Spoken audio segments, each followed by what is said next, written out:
Hello and welcome to Midweek Expresso with me, Piers Connerly, and Daniel Demant. Hello everyone, I hope you are well and safe. This is the podcast where we discuss everything from mental health, nutrition, being the best you. Today's topic is why is it easy to be so negative? We've done a bit of research, got loads of topics we want to talk about. Let's jump straight in. So living in the UK, we're actually at a bit of a disadvantage to everybody else in terms of the weather.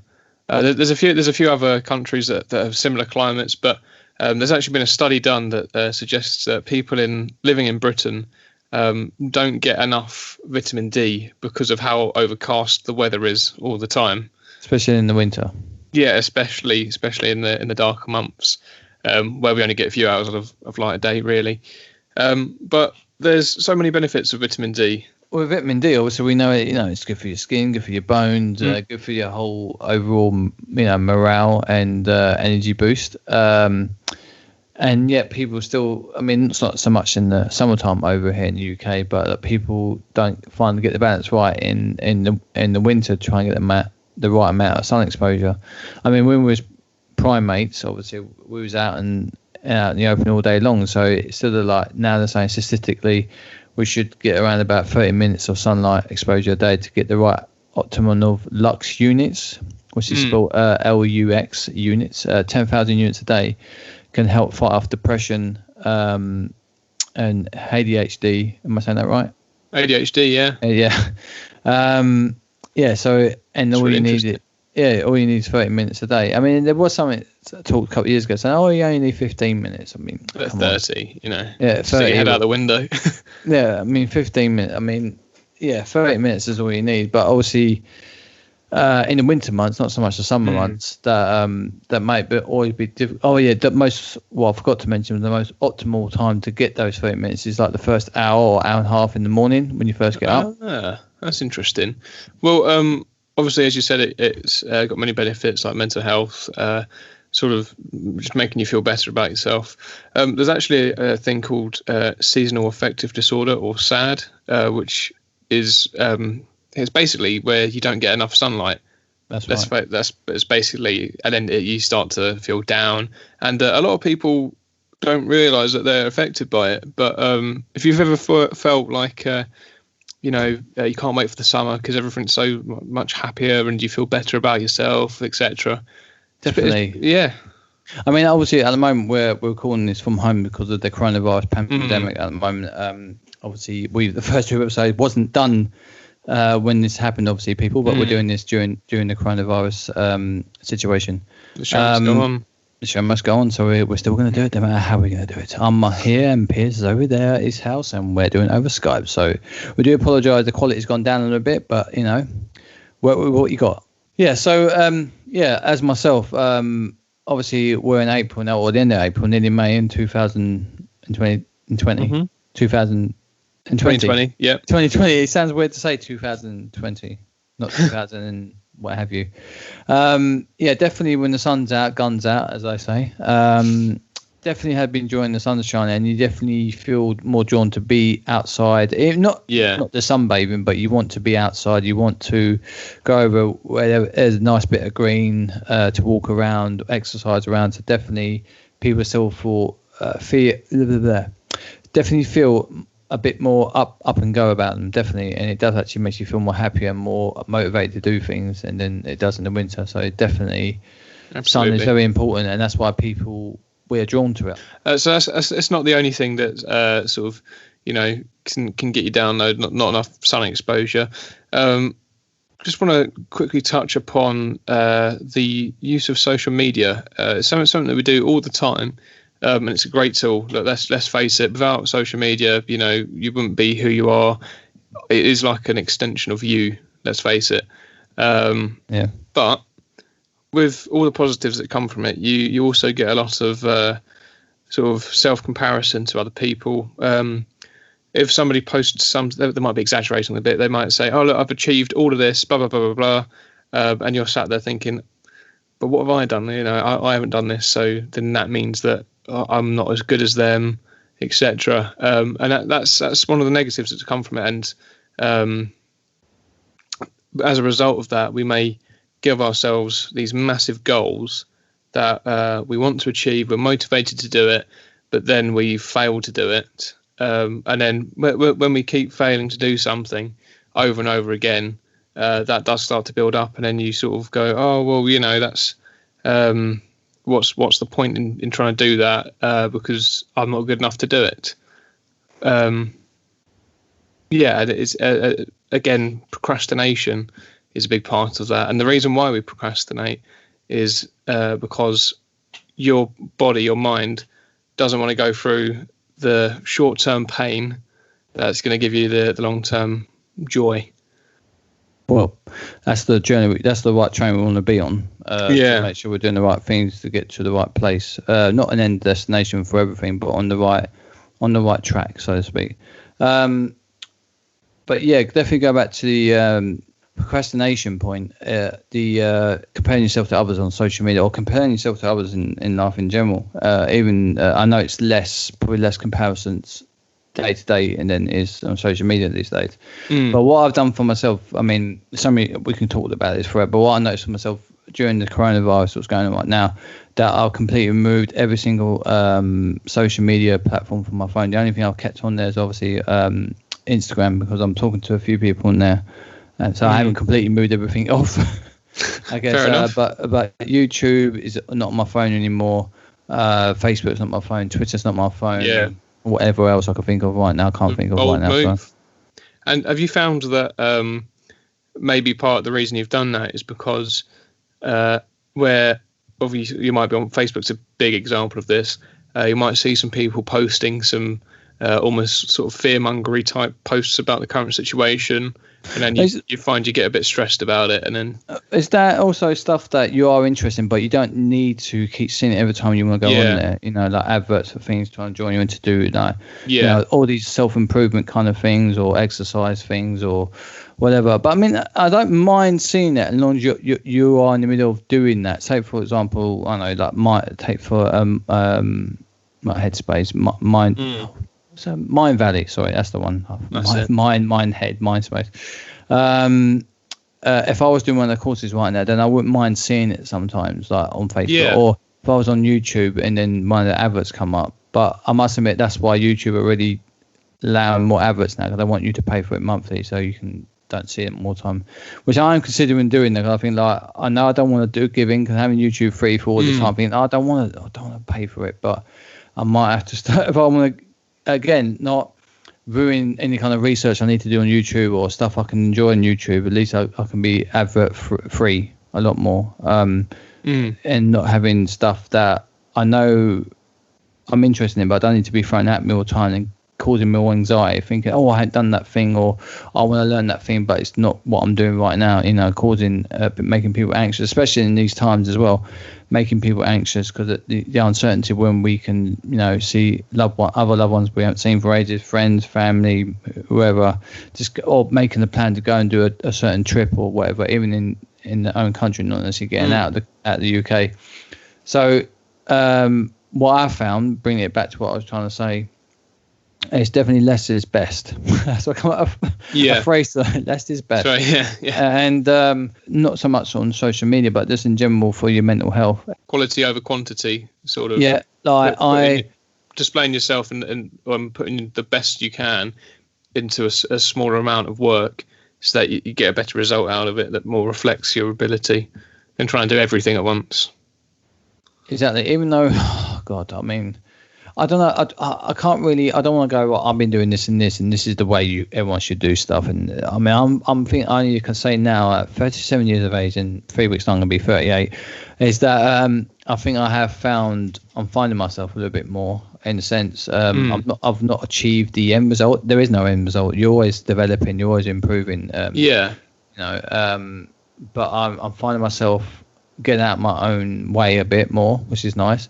But the only thing is I'm having a work holiday. What I mean is, obviously, currently I'm not doing my full-time job while I was before we was on lockdown. Obviously currently working at Asda. You know, that's where I'm at doing home shopping. Quite enjoy it. Not enjoying getting up at 4 o'clock in the morning. Well, I say that. It was easier in the beginning. I mean, like 5 weeks in now, and like I'm getting more tired. I don't know why that is. I don't want to get more tired. I thought it'd be harder in the beginning and get easier as you go along. You know, your body will adjust, but clearly not. Maybe you had some energy reserves. Well, I would hope so, but hopefully doing the right things. Obviously trying to get more sleep or more better quality sleep as we go along. Trying to be mindful of stimulants. Eating, just keeping things simple. Eating well. Training. I train nearly every day, but I'm not pushing it every day because depending on how our body feels, I have to adapt to that. But the point what I'm saying, I work in holiday. I'm going to work. I come out if I'm. Depending what day it is, what I've got to do immediately. I like to go for a walk, meditate outside. Always meditate outside, especially the weather's been so great, so late. I meditate inside once. I think the only time I meditated inside once is when I'm going to bed and I haven't done it during the day, and I think there's once in the last 5 weeks, honestly. It's great. It's nothing wrong doing meditation at night time, but I find I get more out of it during the daytime. Me just doing the very little is doing a lot for my mental health at the moment. So I think it's very important for people to do that. I'm not saying you can't sit there and think, okay, how I'm gonna. I think you were saying earlier on about re-attacking what doesn't work. You know, how to do a new approach to get stuff that will start working in your favour. Absolutely. I haven't done that myself personally. I've just been taking a lot of the stuff that's getting in the way and find out why by just doing without over planning seems to be paying better off. I think that that's something that everybody faces, isn't it? Overthinking, and it's a huge problem. It gets in the way of productivity all the time, and then adds into procrastination, really. But the whole if you're trying to achieve something and you keep failing. When Thomas Edison invented the light bulb, when he failed 2,000 times. And when people said, how did you deal with failing so many times? He said, I didn't fail 2,000 times. I just found 2,000 ways not to make a light bulb. So it just goes to show that if you are persistent and you do put the work in, learn from your mistakes, then at the end of the day, you will likely achieve the results you're after. Sorry, say anything else there? I don't want to interrupt you. Well, I mean, the definition of insanity is repeating the same thing over and over again, expecting a different result. So if you learn from your mistakes, you'll always get a better result at the end. And it's not always clear to see the next approach, whether it's nutrition, exercise, how to behave. What I mean by that is in how to, I'm finding that I'm less angry. I know I don't come across angry on here, but my temper's a little bit less short, I guess. So I think that's down to the meditation and just taking a step back from life, going, okay, is it better? I was watching Afterlife by Ricky Gervais today. The last episode. I just wanted someone to watch for half an hour. I watch TV all day. I've got half an hour to relax. I've got to make dinner, and then I have to prep for our podcast recording tonight. And there's something saying he said that obviously live your best life.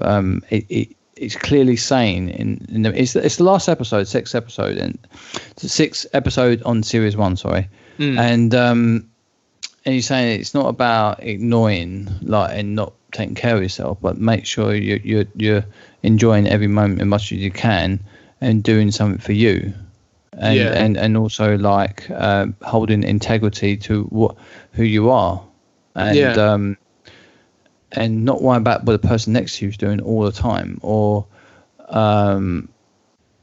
life will work itself out. I mean, even if I think I don't know who. I just thought of this right now. I think his name's Billy something, and I can't remember. Some guy. I don't know if anyone's he can comment later on in this and tell me the name, but I can't remember. I remember Tony Robbins. I was listening to an audio book of Tony Robbins a couple of years ago, and he was saying about a guy that was some sort of business guy, but he was quite an athlete as well. But he had an accident. I'm not sure if it was a plane crash or it was some other kind of. And there was a plane accident. I'm not sure on what sequence it was now. Yeah. But he ended up being paralyzed or something, or semi-paralyzed, I think. And then he had another accident where he had to have his some of his toes removed to put on his hand, so wow. Yeah. So he can grip his big toes for his thumbs on his hand. and he's very disfigured. And even like the first time he thought his life was over, and he ended up doing a really good business and making loads of money and being quite successful and whatever he did after that. Then he had another bad accident, and then you think like he would just give up, but yeah, he kept on trying. So that proves like, you know, if you really want to live your best life, you can do it. I mean, hopefully, touch wood, anyone I know and myself, you know, that doesn't happen to me, like go through really bad stuff like that. But it proves that there is another way. And sometimes, like, you don't always own your past self. Something if you change do something you don't want to do anymore, or you feel like I enjoy that thing, but it's just it's not enjoyable anymore, you can always step away and come back to it another time. Exactly. Or because you know you need your health, your physical health, and your mental health, and if you ain't got that wealth, you end up spending your wealth fixing that, and sometimes there's a point of no return, and you want to try and get yourself in the right place, but not to get to that place, you know. Exactly. So yeah, you mentioned that your meditations helped you a lot recently, and you've been using apps to do it. I came across something the other day.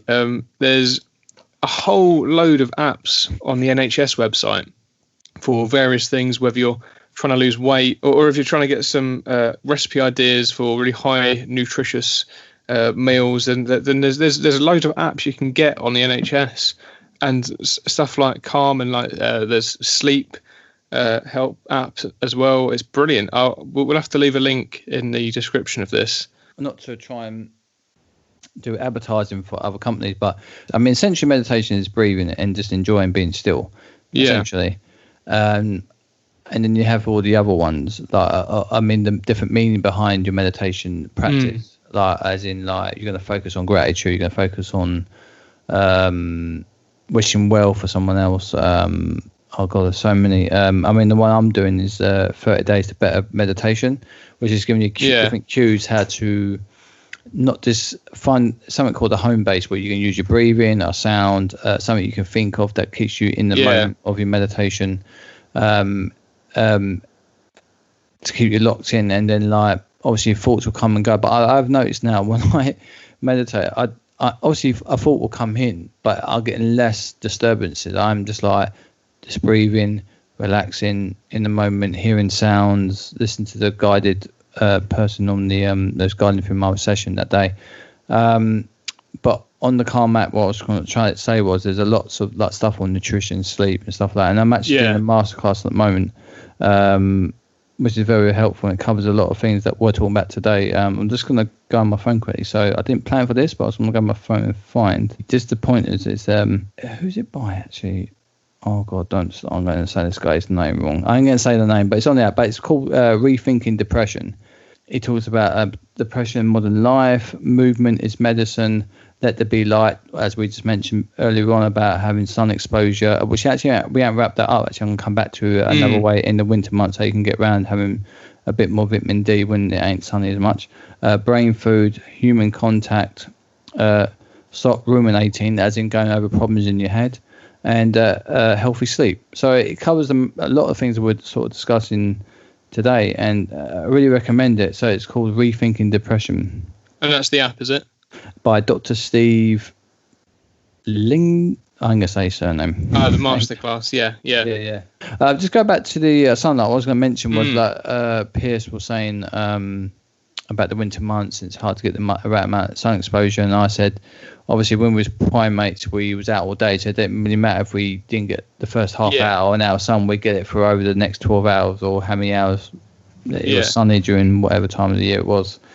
Obviously now there's something you can get. It's called a light box. You can put in your room or whatever room is suitable. It's when there's lack of sunlight, especially someone like myself. So I was doing this for the next couple of years, like waking up 4 o'clock, starting work at 5. In the winter months, obviously there's no sun until like 8 o'clock in the morning and maybe later. And obviously to give myself that vitamin D burst of energy, so it upsets depression and makes you in a low mood.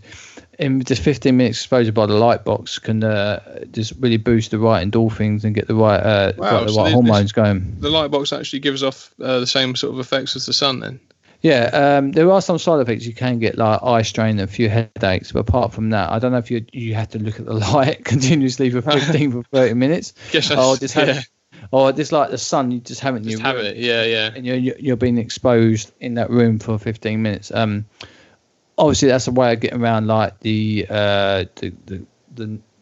early mornings when it's still dark out, so you can get a boost of vitamin D. And apparently, this 15 minutes, you're going to get 10,000 lux units, as I said earlier on. So it could be a really good idea to have in maybe a home office or something, if you're working at home or even in your office at work, and it's not a nice day outside. You could just whack that on for a bit. I mean, actually, funny enough, because I got that from the masterclass, I'm not sure if there's like a limit how long you're meant to be exposed to it, or is it just like maximum half an hour, but at least 15 minutes first hour in the morning, within after the first hour of the morning, because it is equivalent of getting out as we do in the UK, the first 30 minutes after sunrise, after 30 minutes after sunrise, getting out for 30 minutes in the sunlight to get that vitamin D fix. But obviously in the winter we can't get that, so you've got the light box to substitute with that as a tool in the winter months. Yes, it's always you always feel so much more energized in the summer as well. I know getting up early for work in the winter is so tough, especially when you look outside and it's still dark. I also thought to mention as well on the same thing that it also helps to reset your body clock and help to put your circadian rhythm back into rhythm. Yeah, absolutely. Well, I mean, look, apparently, I have no evidence of this yet. I'm looking into buying myself one actually. This even it's like because I literally wake up an hour before I got to be at work at the moment. Say if I'm still doing Asda work for the next couple of months, I think like, okay, it's getting lighter now. So when I'm driving to work, it's about 10 to 5 in the morning. Yeah. The sun is sort of peering over. It's not quite coming up, but it's daylight coming, But I haven't had my vitamin D, so it's still relative for me, even getting up that early. Yeah. If I can't go outside because I have to be at work at 5, to have 15, 20 minutes, half an hour, if I'm lucky, of that light box to give me the vitamin D fix. So it's still relative, even in the winter, in the summer. It'd be really interesting to, if you do that, and then we can revisit this subject and see how it's improved. Yeah, hopefully I'll be waking up with loads of energy and bouncing up down like Tigger from Winnie the Pooh. So just to touch on nutrition as well, if you eat the right sort of foods, it can really set you in a positive mindset. For example, if you start your day with a really good, nutritious breakfast, then if you match the right balance, you can be set for the day. But you know a lot more about nutrition than me, so I'll hand over to you. See if you can shed some more light on the topic. Oh God! I mean, if we're talking about nutrition to help depression and make you feel good, I mean, at the end of the day, oh God, we are probably going to do another podcast about nutrition, just in the general aspects of well-being and mental health and that. But to target more on, say, obviously on the topic today was like, why is it easy to be so negative and stop feeling so negative? I think like everyone knows how to eat healthy, but it's always sometimes people are not aware of the quantities of how much you should be having. Obviously, everyone's different. Some people can get away with more starchy carbohydrates and less than others, and vice versa, and proteins, fats, what have you.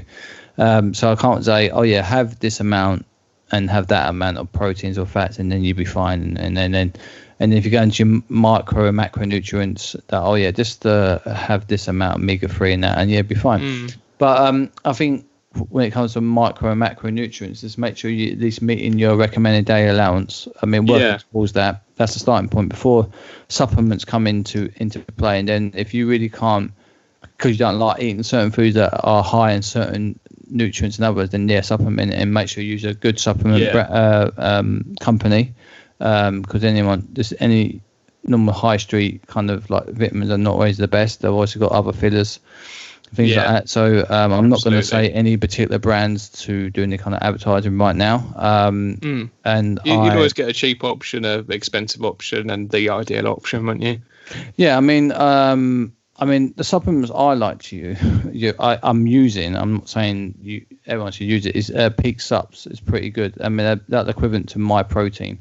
and they're vegan protein because I can't have dairy or eggs and whey protein and stuff. So I'm using the vegan protein powders. So at the moment, it's convenient for me to make a porridge up that I can have later, like a sort of overnight oats or a porridge smoothie, pretty much. Yeah. What I mean about I'm not cooking porridge and then blending it up. I'm just like one scoop of protein, a bit of almond milk or oat milk, dried oats, banana. What else do I put in there? A bit of maca powder. Any choice of nuts. I prefer cashew if I'm making this, can make it more creamier. Add some extra yogurt or coconut yogurt if you're not having dairy, and it's really, really nice. I also sometimes add some blueberries, but pretty much the same ingredients minus maybe 1-2 things that maybe not the yogurt in the porridge. I have the same thing but in porridge form. So I mean, if you look at the nutrients in that, it's very, very. The only thing I'm missing would be good probably have in the morning, because obviously it's good to have a good hit omega-3s as well. But the only thing is, I'm not obviously going to eat fish first thing in the morning. But that definitely would help having a good hit of omega-3s. If I'm going to eat fish that day, like a good salmon or mackerel or sardines. Actually, sardines are more higher than omega-3s per 100 grams than it is a salmon. Just let everyone know that. Not everyone's going to eat like little fiddly sardines, but it's an option. Eat foods that you like and make sure whatever diet. No, let's not use the word diet. The nutritional strategy you're going to use, or how your nutrition is going to be. Make sure you have foods that you like that are sensible options. Now, the rule of thumb is to eat like sort of 80-20, so 80% is whole food, 20% could be alcohol, chocolate, what have you, But I won't say do that every day, or maybe not a bit of naughty food every day. I personally don't do that. At least 6 days out of the week, I'm eating probably 90%.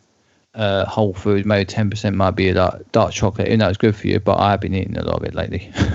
Not a lot of it. I mean, a lot often. That's what I mean. Which I find it takes out that phrase, everything in moderation, a little bit out the window. But going back to your thing, I think if people are looking for a micro split to use, macro split, sorry, is that I would say like a sort of like 20, 30, 40. Now, that's my personal opinion, having your fats higher, carbs a little bit lower, and your protein lower. Then you can mess around with it as you will. Yeah. I mean, but if you don't want to go with those sort of things, if you go for visual, like plate portions, just imagine like your plates split into 3, well, I'll say 4 now, but say if we're just talking about carbs, fats, and protein, maybe like a quarter starchy carbs, and the other plates should be filled with protein and fibrous carbohydrates as an easy like rule of thumb. Does that make sense? So you got a quarter, and then the rest of the plate, it should be protein and fibrous carbohydrates. So you're not over it, because a lot of people go wrong. Like for example, today I had my smoothie, which I explained earlier on, and then I was still hungry when I had my first break. I was like, "What? I haven't got lunch with me, and I fancy some granola." So I had 100 grams of granola in my bowl, which looks like nothing when you pour it out, but it was like 60 grams of carbs, right? Wow. Which is fine, but it impacted other places where I was going to have carbs throughout the day. Yeah. So what you're saying is that the more of a balanced and varied diet that you have, the better your mood will improve throughout the day. Oh yeah, I mean, I felt really great afterwards. I had plenty of energy after that cereal. I mean, I had porridge, protein shake. Essentially it's more or less the same ingredients that I'll put into my porridge that I make in the smoothie. I like the creamy. I love oats. I love oats way too much at the moment. They are my thing to go to.